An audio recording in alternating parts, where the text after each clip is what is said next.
Getting out of your comfort zone. What's that like? How does it feel to literally push past the point of being comfortable? I did it in the last week, and we're going to talk about it coming up on today's edition of Small Business Mornings. Hi, I'm Pat. We're friends. Good to see you. I'm the founder of the Idea Collective. Small Business Mornings is on the air, and it's my weekly chance to talk with you about what it's like to go through what we do every single day, which is build our business. As a solopreneur or a small business owner, I know the Idea Collective's got my back. So good morning, friends. Thanks for tuning in. Our mission, as you know, is to bring entrepreneurs together so we can support one another as we build our small business dreams. Say it with me. It's your dream. Don't grow it alone. So here's what we've got on today's show. I need to stand up for you. I need to stand up for you because you've been lied to, and I will not take it anymore. Also, our question of the week: are you using AI in your small business? I asked that to my contacts on LinkedIn. Got an answer that I want to share, and I want to hear from you. How are you using LinkedIn in your business? And if you know, viewers of the show know that I've got a thing against Subway. I have an irrational hatred against the fast food restaurant Subway, and damn it, they may have found a way to lure me back into their restaurant. And of course, our meme of the week from our director of meme, your friend, the photographer, Abby Miller. We'll start with getting out of our comfort zone. Now, you hear people talk about this all the time. You hear coaches, you got to get out of your comfort zone. You know what? You got to get out. You've heard that a million times. I never really knew, or I never was aware of what that felt like. And it didn't quite feel like what I expected. So I thought I would share what happened to me in the last month with you because maybe it will help you push forward out of your comfort zone. Because when it comes to zones, your comfort zone is, well, it's comfy. That's why I stay in it. Like there's a little cup of coffee and maybe some fig Newtons. Like it's nice in your comfy in your comfort zone, right? We like that. But getting out of your comfort zone is scary, and it makes you question everything that you do. So, if you wanna grow, and if you wanna move your mission forward, here's the deal. I was invited to speak at the Professional Photographers Association of America. They do a big conference every year they call Imaging USA. 10,000 people go to this conference. It was ginormous. It was in Louisville, Kentucky. It was a 90-minute business talk.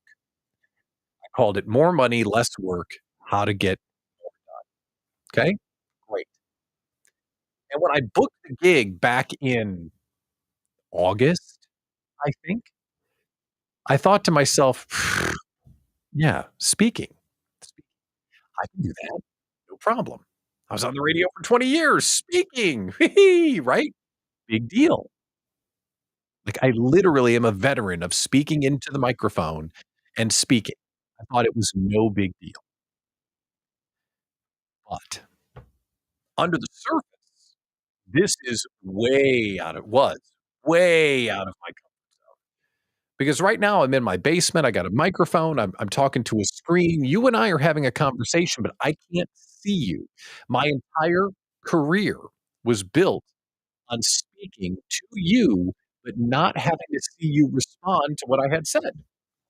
It was broadcast, it was radio, and being on stage is totally different.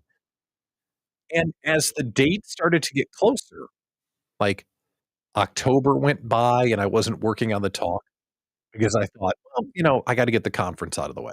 Held the conference in the beginning of November, wasn't working on the talk. Well, I gotta decompress from the conference. I gotta take some time off. Took some time off, got to be December. Well, I got annual planning to do. Talks end of January. I literally did not begin writing it until January. And I was putting it off, and I was putting it off, and I was putting it off. Good morning, Lynn and Patty, and Stephanie. Great to see you. I kept on putting this talk off, and I kept on thinking, "Well, why are you doing that? This is a big deal." So the first thing that happened to me at the beginning of January, imposter syndrome just got me, like, sunk its teeth into me big. And at the beginning of January, I sat around thinking, "I can't do this. Who am I? What why am I gonna speak on this stage? There are, like, speakers that do this. Why am I?" And that took, like, a week to get over that. So that freaked me out. And then about 2 weeks out, I was really working on the talk, but I hadn't even drafted my slides yet, and my anxiety was starting to ramp up, and my nervousness was starting to ramp up. And about 2 weeks out, I was so frustrated, I was so overwhelmed, I just had, like, the worst day of all time. And that's when I realized, "Wait a minute, you're just out of your comfort zone." I had to reconnect with that feeling I had in August of, "I can do this. I speak for a living. I can talk to you. There's just a lot of yous. I can do this." But as I got closer and I kept on putting it off, that was my brain trying to keep me safe. I can't feel like I let people down if I didn't try. The way I could stay safe is just not try very hard, and then I would know in the back of my head that I didn't try very hard, so if I failed, I'd be okay. It's okay. You'll try harder next time. But this one, it's just your first time. That was my brain sabotaging me. And 2 weeks out when I realized I was doing that, then I got mad. "Wait a minute. You've got this amazing opportunity." Good morning, Leanne. This amazing opportunity to go make a difference for someone, to really go connect and help people. And I was sabotaging myself. I was out of my comfort zone, and I was gonna make sure that I screwed this up. And when I realized that, something flipped. Something flipped. I felt the feeling of what it feels like to be out of your comfort zone. And I realized that this was an opportunity for growth. And as soon as I realized that, I thought, "Okay, now I feel better, but oh my god, I've only got 2 weeks. Ah!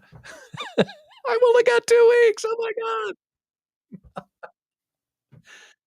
So just like any, college term paper, I had 2 weeks to get this thing done. And I started cranking on it. I started working on my PowerPoint slides. I started working on the talk, and I thought, "Okay, I can do this." So we get to Louisville, and I'm speaking on a Tuesday. We arrived in Louisville on a Thursday, and I had basically 3.5 days to get ready for the talk. I had everything written. I had my slides written, but now I had to get it down good enough that I could then perform it, actually share what I had to say with people. And I had 3 days to do a 90-minute talk. So I'm starting to panic a little bit, and a couple of funny things happened. First of all, let me show you the room. So just so you know I'm not a complete wuss, this is the room that I was in. Now, this is set up for like a workshop. You see all the tables in the middle? Those were all gone. There were 1,000 seats in this room, okay? This is my view from the stage, right? So this was like a real talk in a real room. So the first thing we did on Friday, we walked in, we went and saw the room, and a little piece of me went, "Ah, this is a real room." So I'm freaking out, and I had 3 days to get ready. So I go to the hotel room, I work all day on Saturday, I work all day on Sunday. Sunday night, we go to a cocktail party, and at the cocktail party, we met one of the past presidents of this organization. Now, PPA has, like, 35,000 members. Like, this is the oldest photography association in America, and I think it's, like, the 2nd oldest association of all associations. Like, it was founded in, like, the 1400s practically. It's old, and I met one of the past presidents. "Oh, hi, nice to meet you." "Yeah." "Oh, you're a speaker." Like, "Yeah, I'm a speaker." "What are you doing?" "I'm doing this talk." "Oh, great. You've delivered that before, right?" Blink, blink. No. Really?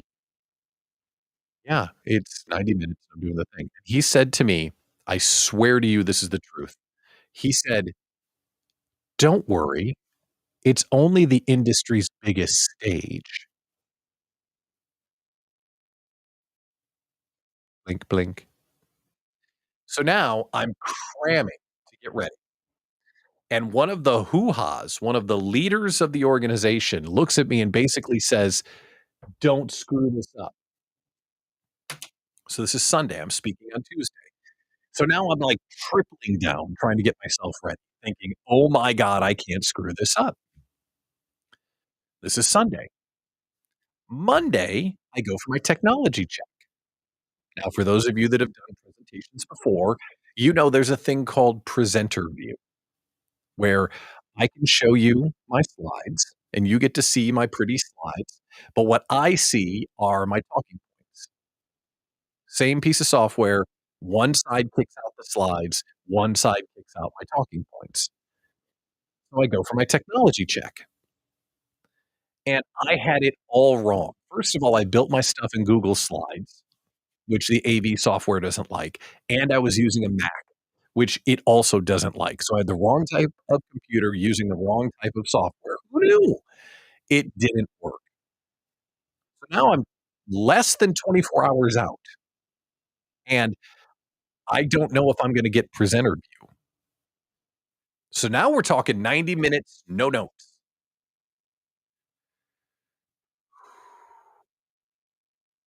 I'm breathing, I'm breathing, I'm breathing. I wasn't breathing, but I was breathing. So I'm at the point now where in my head, I was really anxious about it, but I had identified that that anxiety was actually excitement because I was out of my comfort zone. So I was dealing with that okay. But I was less than 24 hours out, and I needed to have my presenter view notes, or it was gonna be a little choppy. And at that point, I went down to the, practice room and I started practicing again. It was feeling pretty good, but I still wanted those waypoints. I wasn't reading anything off the notes. It was just go here to go here, and I could fill in the blanks. So that night, I don't know what happened, just I got comfortable with the idea of even if you have no notes, you can do this. And I found this little bit of confidence that, you know what? You can do this. So that night, I got a good night's sleep, and the next day, here I am on the stage doing my thing. And the way that I figured was, okay, if I get up on stage and I can get through the first 30 seconds, and I had a laugh line about, 30 seconds in. And if I could get into the talk and get through the laugh line, I'd be fine. Because one thing that I like to do, and all speakers are different, and I don't even know what I'm talking about, but what I want to be when I'm on stage is I want it to sound just like this. I wanna be talking directly to you and only you. I want it to be very personal. I want it to be a conversation between you and me. It doesn't matter if there's 1,000 people around you, it's just you and me. So I thought if I could get up on stage, deliver everything, get that first laugh line, and actually hear people giggle, right? I got this. So I get up on stage and I deliver the first line, and I get to the laugh line and they laughed. And I'm like, "Okay." In my head, I thought, "You know what? Comfort zone. I can do this." And then we started talking, and then we started doing the thing, and then people laughed some more, and then oh, this is a good buying sign that I didn't really appreciate till I was on stage. They started doing this to my slides. I'm like, "Ooh, they're taking pictures of okay, this is working." And the confidence started to grow, started to grow, started to grow, and it got done, and I got off stage, and I just crushed it, crushed it. crushed it. It went great.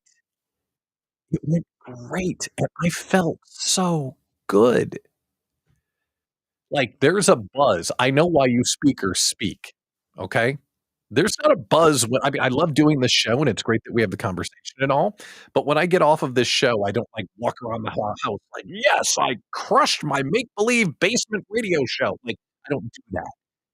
But there, like, you get real applause, and you get, like, real people that come up and high five you, and it's like, "Woo, woo, woo-hoo," like, buzz. So here's what's cool, for those of you that are in the Idea Collective, after I got off stage, uh, we went across the hall to another room, and they had a Q&A. There's like 100 people from the talk squeezed into this little room, and it was an idea slam. It was exactly an idea. "Hi, I'm Janet. I have this type of photography studio, and I wanna know more about this thing that you said." It literally was hosting the idea slam, and by the time I got over there, I'm like, "Oh, I got this. We can do this." So that was pretty cool. The last thing I'll say about it, 2 things, really. I was there, and one guy came up to me and said, "Well, where's your book? Can I buy your book? Where's your book?" Damn it.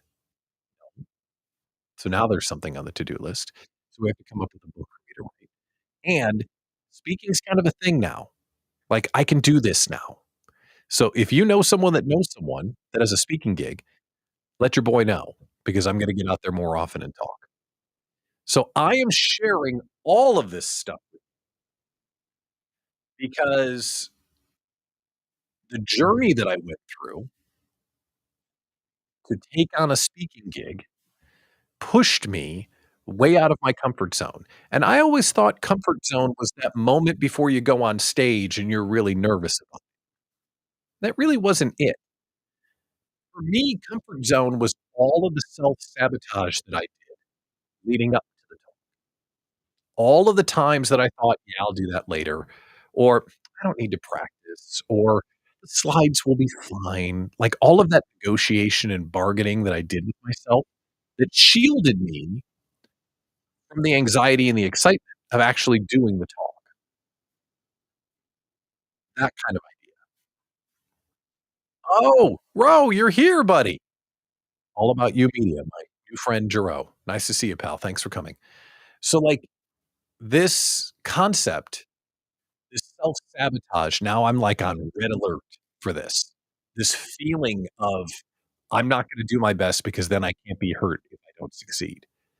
So I'm asking you today, what is it in your world where you're not pushing yourself out of your comfort zone? Because we've all got something. We've all got something.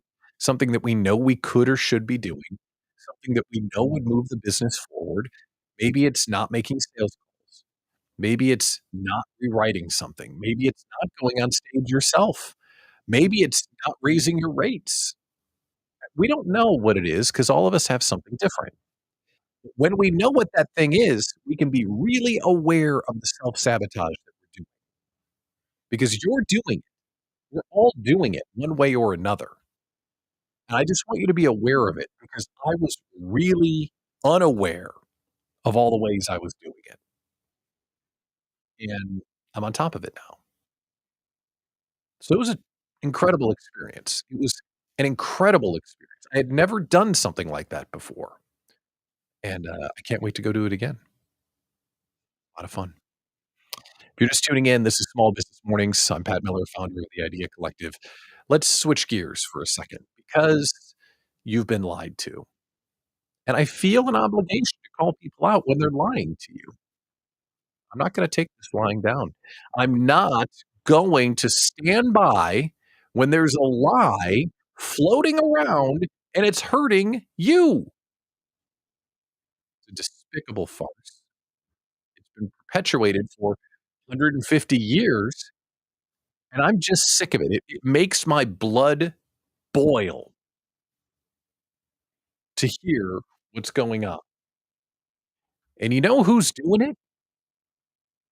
The culprit of this lie, this ongoing lie It's 2024. We have to call out liars in 2024. You know who's doing it? This bastard. Oh, you little bastard. Yes. Punxsutawney Phil is lying to you. Look at his cute little face. Look at his cute little eyes and listen to me, you bastard.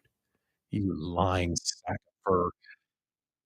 So it doesn't really work, right? He's way too cute. Like, I can't call him a bastard because he's too he is kinda cute. Look at him, he's cute. And you know what? He's so cute, that's why we believe him, because he's been lying to your face for 100 and some odd years, that guy.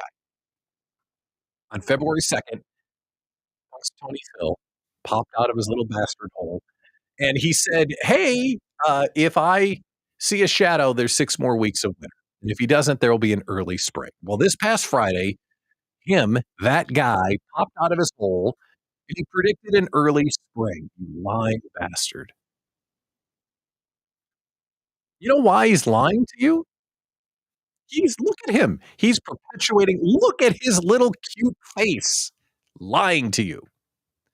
He's lying because he's only been right 39% of the time ever, ever. The scientists went back and they tracked all of Phil's predictions, and he's right 39% of the time. So all of America turns into hear from our most trusted meteorologist. There he is, and he's less accurate than a coin flip. Like, that's why I know he's lying. Big Rodent is lying to you. Because if you just flipped a coin 150 times, it would be better than 39%. That's how you know he's evil. Evil. You're evil, Phil. It's kind of fun though when you think about it. We do this kind of stuff all the time. We make up these little rituals and things that just makes winter suck less. In fact, our meme of the day has something to do with that. But Phil, yes, he's been lying to you, and I'm not gonna stand for it. He is cute. God, look at I'm sorry I called you a bastard. Look at how cute he is. I'm sorry, you little bastard. I mean, Phil, he is adorable. Alright, let's do a question of the week, shall we? So I asked a question of the week on my LinkedIn posts, and I also want you to participate here in the chat. So if you're here with us, um, I wanna know, are you using AI in your business? Or better yet, how are you using AI in your business? That's what I wanna hear from you. Like, what tools you're using, if, uh, it's something that you've, like, made money on or something you're playing with. And Jennifer, you're right. I should lay off Phil. He's delivering. You're right, Jennifer. Thanks for winning. Alright. So are you using AI in the business? So put in the chat. I wanna know how you're using it because you may be using it in a way that we are not aware of. Last Thursday, I got back from Louisville. Thursday morning, I went and did a little talk for the Delafield Chamber of Commerce about what's going on with AI in small business. And I asked my connections the same time, "What are you using AI for?" And beginning to play with generative AI is like a free roll for small business owners right now. And if you don't know what generative AI is, I thought, "Okay, let me ask ChatGPT to explain it for me." I said to ChatGPT, "Explain generative AI to me like I'm 5 years old." You've heard that, "Explain it to me like I'm 5?" And this is what it said. I thought this was a great explanation. So, ChatGPT, explain generative AI to me like I'm 5. And this is verbatim what it kicked out to me. Sure. Imagine you have a magical art box. Whenever you ask it to make a picture, tell a story, or even create a song, it can do it. You just tell the art box what you want, like a picture of a dragon playing basketball, and poof, it actually said poof, and poof, it makes it for you. This art box is like a robot friend that can create all sorts of fun things using its imagination. Isn't that really good? Doesn't that make sense? Doesn't that explain generative AI in a way that like, "Oh, I know what that is now. It's like an art box. It's like my imaginary robot friend. So then you know what I did next, right? The very next thing I did was, "Hey, ChatGPT, can you make a dragon playing basketball?" And it did in about 10 seconds. There it is. I just wanted to see a dragon playing basketball, and it boom, it did it. Isn't that awesome? So anyway, so here's the deal with, AI in small business right now. There's 3 brand names to be aware of. ChatGPT, which is OpenAI, Google Bard, and Microsoft's Copilot. I'm telling people, just pick one and play with it. Just start playing with it. And I asked my connections on LinkedIn, "Are you using it?" And I got a great response from Glenn Kinderman from Menominee, Michigan. He runs a life coaching business, and he replied, "Hi, Pat, I started using the free version of ChatGPT when it first came out. I also bought Designer Premium Word Genie AI. It's a nonfiction ebook content generator, and it helps organize my ideas, my thoughts, and it checks my grammar."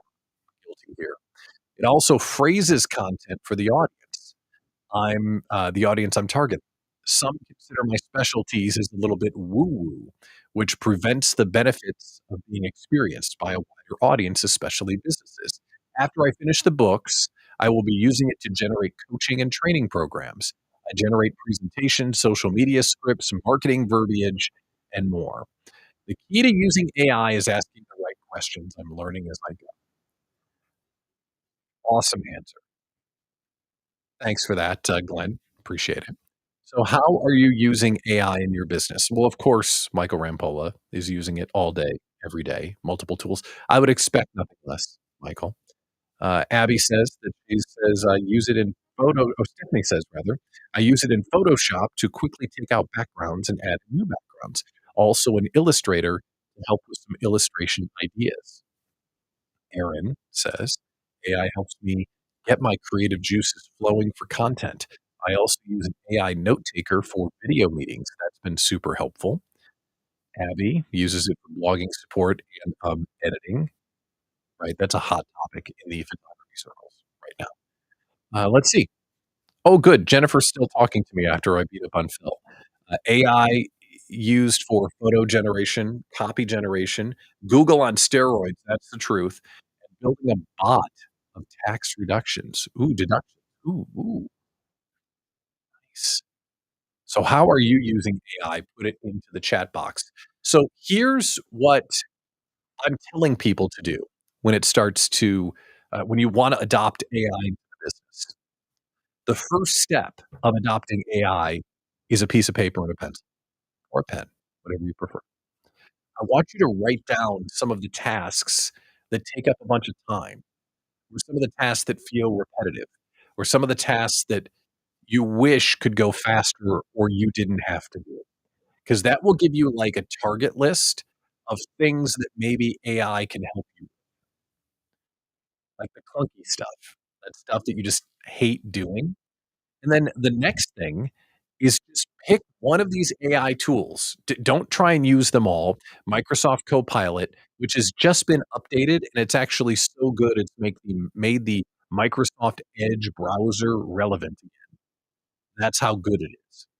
And Bing or Google Bard or ChatGPT. Pick one. Doesn't matter, and just start playing with it. When I mean playing with it, just have a daily conversation with it about anything that's on your mind, and you'll start to learn how it works, what it responds to, what it doesn't respond to, and you can get better at prompting it. Glenn was right. The questions that you ask, that's really everything.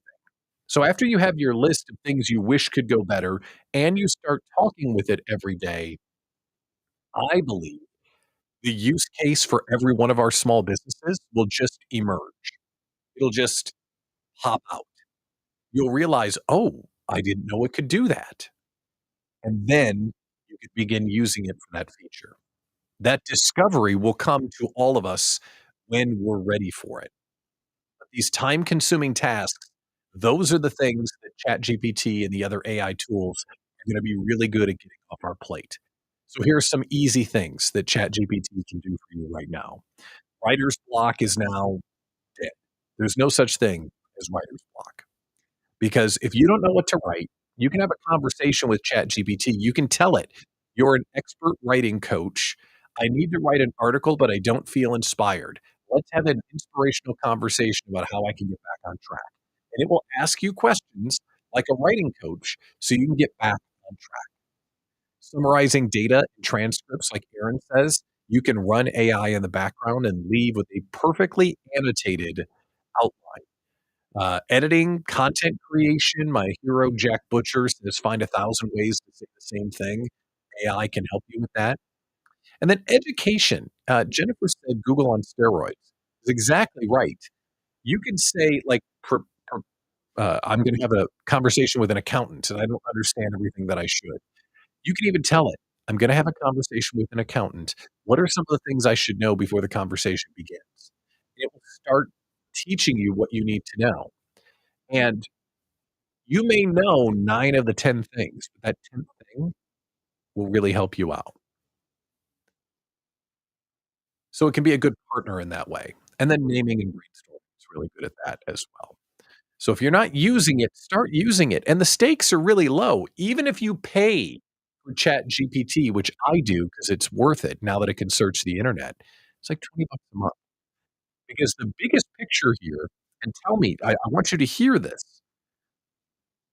AI is not a tool. AI is and will be a team member. You will be using AI as your personal assistant.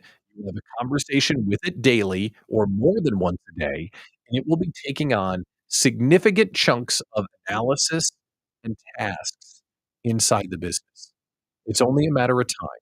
The more time you spend with it now, the lower the learning curve will be when it's time to endorse it or embrace it in that way. So please start playing with it now. You will thank yourself later. Meme of the week is coming up. Abby Miller, the director of meme for Small Business Mornings, has given me a good one that reflects on January. We'll do that in a minute. But before we get to that, I need to admit something. If you've been watching the show, you know that I have a complete disdain for the fast food chain Subway. I'm not sure how Subway got into my crosshairs, but I'm not sure it's food. I mean, it's foodish, yes, and it's fine, and it has calories. In a previous show, I claimed that no one has ever voluntarily said, "I know, let's go to Subway." You just settle for Subway. It's like, fine, Subway's fine, sure. But it sounds like that might be changing. They're putting a bunch of effort into their menu, and they're starting to see an uptick in business. Now, is that uptick in business because they've improved their meat and cheese? Is it because their dining experience feels more elegant? No. It's because they've added a foot-long cookie to the menu. There it is. Yes. At Subway now look at the hold on, before I even get into this, this is the picture. Look at all that stuff and, oh, yeah, they're the sandwiches, right? The foot-long cookie is so hot right now that according to Subway, they can't keep it in stock, and people are coming in for the foot-long cookie. Now what does that tell you? It tells me that we love chocolate chip cookies, and kudos to Subway. This is a genius play. Imagine that boardroom meeting. "Johnson, people hate our cookies. We've got 1,000,000,000 franchises. What are we gonna do about it?" Or, "People hate our subs, rather." "Well, we could get some real food." "No, nonsense. Johnson, how about we, uh, cookies? Yes, we could bake chocolate chip cookies." That's the boss voice for some reason. "Johnson, you're a genius." So now they're shoveling out cookie batter, and we're falling for it. And you know what? It sounds really good. This Sidekicks menu has the cookie. It's also got pretzels, foot-long pretzels you see there, and Foot-long churros. Yes. I've been hating on Subway so much, I feel like this might get me back in the store to try it out. So if you're around Milwaukee and you wanna help me settle for Subway and go in and see if it's as terrible as I remember, or maybe I'm being too harsh on Subway. Maybe I'm being too harsh on Subway. Let's go to lunch, get one of those foot-long cookies, and let's see if that actually works. I don't know if it will, but maybe it will. But a foot-long chocolate chip cookie, I mean, that's pretty awesome because you can say, "I only had 1." I only had 1. I mean, it was a foot long. I only had 1 cookie. So let's go to lunch, shall we? Alright, let's go to lunch. Let's do our director of meme submission for the week. So with our meme of the week, I always encourage you to send me something. So if you have a meme, send it in, and I'll give you a free commercial. So Jennifer, yes, you had me at churro. So Jennifer, if you were to send me a meme, I would talk about you and your business on the show, and thank you for sending me. But our director of meme, Abby Miller, is on it, and she has sent in this submission. January was a long year, but we made it. Isn't that true? I'm convinced that January is like an extra strength month. Like, there are months, like September, that's a great month, but January is like an extra strength. Like, it's remember New Year's Eve? Think about that. New Year's Eve feels so long ago that when I picture it, we were watching VHS movies. That's how long ago that's what it feels like, and all of that optimism, like, remember all the different ways we were gonna behave and, "Oh, our new goals! Oh." Stupid hope and optimism. Remember that? That was only 30 some odd days ago, but it feels like it was forever ago. So maybe this is our chance to, like, I don't know, get back on the horse, right? Because it's now February. So we go from an extra strength month of January. February is like a discount month. It's like it's only 29 days. It's leap year this year, but it's still shorter than your average month. That's what's in Row, what do you got here? Row's saying that I don't wanna go to Subway. I'll stick to the churros here in San Antonio. You ain't kidding, man. I would imagine you can get a good churro in San Antonio.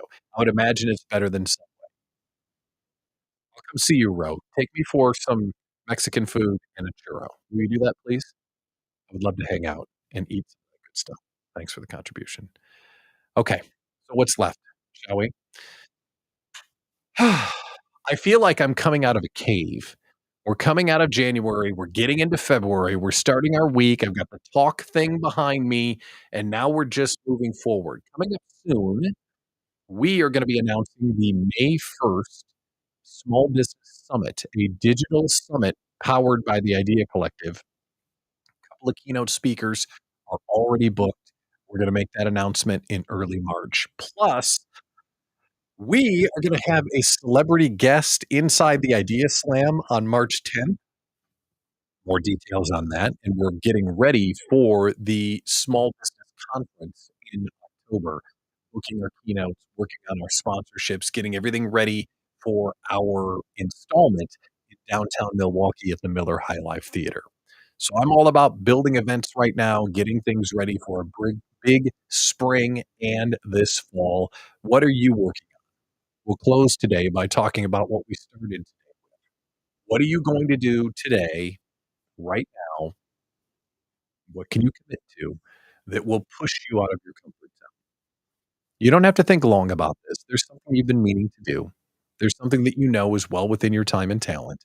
There's something that you know you should get on get on with, grow the business. What's that thing? What's that swing you're going to take? Take it. Go get it. And then get in the idea collective and tell us about it so we can high five you, when you get out there and do it. This is Small Business Mornings. I'm Pat Miller, founder of the Idea Collective. Very happy to be back in my cave today talking with you. Thanks for tuning in.